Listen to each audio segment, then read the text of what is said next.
गुरमीत सिंह मीत हैर जी, गुरमीत सिंह जी। धन्यवाद सभापति जी, आपने मुझे अपनी बात रखने का मौका दिया। और सभापति जी, मैं शुरुआत, क्योंकि पूरे बजट में मेरे प्रदेश पंजाब का जिक्र तक नहीं किया गया, मैं विरोध दर्ज करवाते हुए बात अपनी शुरू करना चाहूँगा। सभापति जी, जब मैं स्कूल में पढ़ता था तो दीवारों पे एक नारा लिखा रहता था, हम दो हमारे दो। और पूरे देश के लोग जानते हैं कि पिछले 10 साल 2 साहब की सरकार चल रही थी। अब उन 2 साहब के कंधों पर और 2 लोग बैठ गए हैं और वो पुराना नारा पूरी तरह फिट हो गया कि हम दो हमारे दो। सभापति जी, चलो ये तो पुराना नारा है, एक नया नारा इस सरकार का, सबका साथ सबका विकास। लेकिन मुझे लगता है कि वो नारा भी 2 का विकास बाकी सबका सत्यानाश इस बजट में सारा कुछ दर्शाया जा रहा है। सभापति जी, जिस दिन इलेक्शन का रिजल्ट आ रहा था तो स्वाभाविक है सारे लोग अपना देख रहे थे और पूरे देश का भी देख रहे थे कि क्या बन रहा है, किसकी सरकार बन रही है।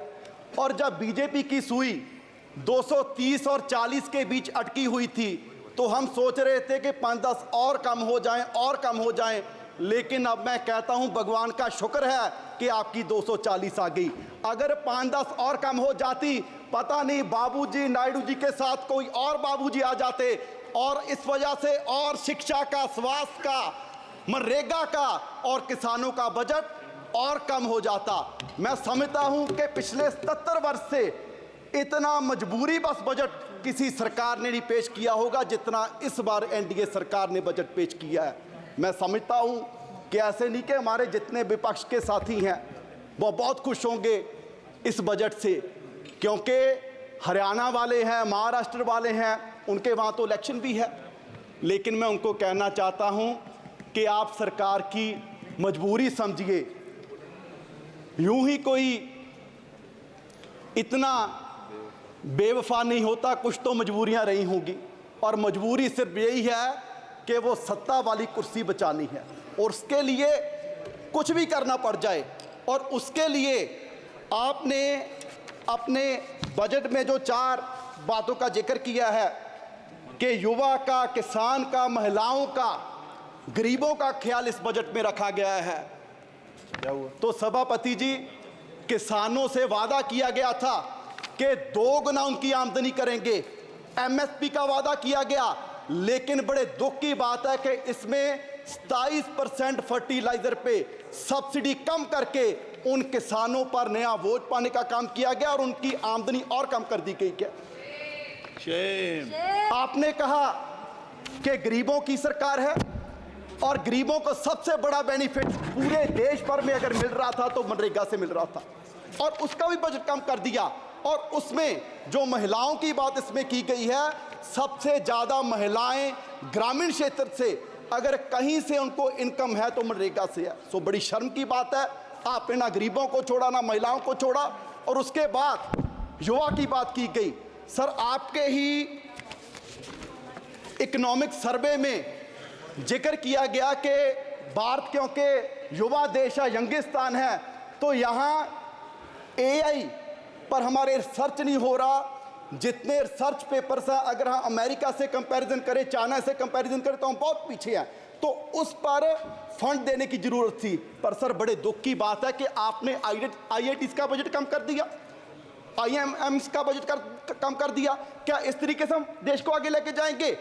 हम बात कर रहे हैं, मैडम भी बोल रही थे कि जी 10 साल पहले ऐसे थे, 10 साल पहले ऐसा था। सर, सिर्फ आंकड़ों से भारत आगे नहीं जाएगा। अगर पूरी दुनिया में भारत की पोजीशन देखनी है तो हैप्पीनेस इंडेक्स में हम 2016 में 118वें नंबर पर थे और अब 126वें नंबर पर चले गए। ग्लोबल हंगर में हम 111वें नंबर पर हैं 125 देशों में। और जिन हमारे जो पड़ोसी देश हैं, जिनको हम मुल्क भी नहीं समझते हो, वो भी हमारे देश से आगे निकल रहे हैं। और सबसे हैरानी की बात सभापति जी आपको होगी, एक रिपोर्ट के एनवायरमेंटल परफॉर्मेंस इंडेक्स 180 देशों का सर्वे किया गया और बड़े दुख की बात है कि हम 180 में नंबर पर हैं, एक देश भी हमसे पीछे नहीं। और हम कह रहे हैं कि जी हम विश्व गुरु बनेंगे। सर सिर्फ बातों से विश्व गुरु नहीं बनेंगे, पूरे देश के हालात ये हैं कि 140 करोड़ की पॉपुलेशन में सिर्फ 4.25 करोड़ लोग हैं जिनकी सैलरी, जिनकी कमाई महीने की 25,000 से ज़्यादा है। आप सोचिए, जिनकी 25,000 से महीने की सैलरी कम है, क्या वो किस तरह का कोई सम्मानजनक जीवन को व्यतीत कर रहे होंगे। यहाँ पर माननीय वित्त मंत्री जी ने बड़े गर्व से कितने बार पता नहीं कहा कि जी 85 करोड़ लोगों को हम राशन दे रहे हैं, 85 करोड़ लोगों को राशन दे रहे हैं। ये कोई गर्व की बात नहीं, मुझे लगता है कि सरकार के लिए शर्म की बात है कि पिछले 10 साल में आप 85 करोड़ लोगों को गरीबी से बाहर निकाल पाए और आप इसकी चीज को बड़े गर्व से बता रहे हैं। बैजा बैजा बैजा ओ बैजा ओ बैजा बैजा और सर बैजा ऐसे देश आगे नहीं बढ़ेगा। और सर अगर मैं लास्ट में अपने क्षेत्र पंजाब की बात करूं, क्योंकि सर वैसे तो किसी प्रदेश का ध्यान नहीं रखा गया, अगर मैं पंजाब की बात करूं, सर फ्लड्स के लिए बजट आपने लॉट किया। आपने कहा जी साम में फ्लड्स आए, बिहार में फ्लड्स आए, उत्तराखंड में फ्लड्स आए, हिमाचल में फ्लड्स आए। क्या सर पंजाब देश का हिस्सा नहीं है? जो बारिश उत्तराखंड में हुई, हिमाचल में हुई, क्या वो पहाड़ों में रुक जाएगी? वो सारी बारिश का पानी पंजाब में आया और 1680 करोड़ का नुकसान पंजाब का हुआ। सर मैं उस समय इरिगेशन मिनिस्टर था, मैं तरन गया, मैं कपूरथला गया, मोहाली गया, रोपड़ गया और हमारे वहां सर क्षेत्र में ऐसा माहौल बन गया कि 3-3 फुट मिट्टी चढ़ गई और वहां मैं दावे से कह सकता हूं कि अगले 20 साल भी वहां खेती नहीं हो सकती। और सर 2 मिनट और सर मैं पंजाब के पॉइंट ऑफ व्यू से कहूं, इतनी नफरत पंजाब से क्यों है? जिस पंजाब का बलिदान इतना बड़ा रहा कि देश को आजाद करवाने में भी हमारी 80% कुर्बानियां, और उसके बाद भी सर पंजाब के किसी गांव में जाइए, आपको कोई भी गांव में ऐसा नहीं मिलेगा कि जिस गांव में हमारे शहीद की मूर्ति ना हो, जिसने सरहद पर राखी करते अपनी जान कुर्बान दी। आज भी कोई दिन नहीं होगा कि तिरंगे में लिपटी लाश हमारे नौजवानों की हमारे गांव में, हमारे पंजाब में ना आती हो, और उसका आप जिक्र तक नहीं करते। जिस बात के लिए आप कह रहे हैं कि जी देश आत्मनिर्भर हो गया, आत्मनिर्भर हो गया, आत्मनिर्भर करने में भी सबसे बड़ा योगदान हमारे किसानों का है। और वो कोई ऐसे नहीं हुआ, हमें मूल्य उतारना पड़ा, हमें अपना पानी बर्बाद कर लिया, हमें अपनी धरती बर्बाद कर ली। और पंजाब से कैंसर एक्सप्रेस ट्रेन जाती है सर राजस्थान, वो इसलिए जाती है क्योंकि देश का पेट भरने का काम पंजाब कर रहा है। और आप उसके लिए हमें दे क्या रहे हैं? हमारी झांकियां तक आपने 15 का 26 जनवरी में से निकाल दी।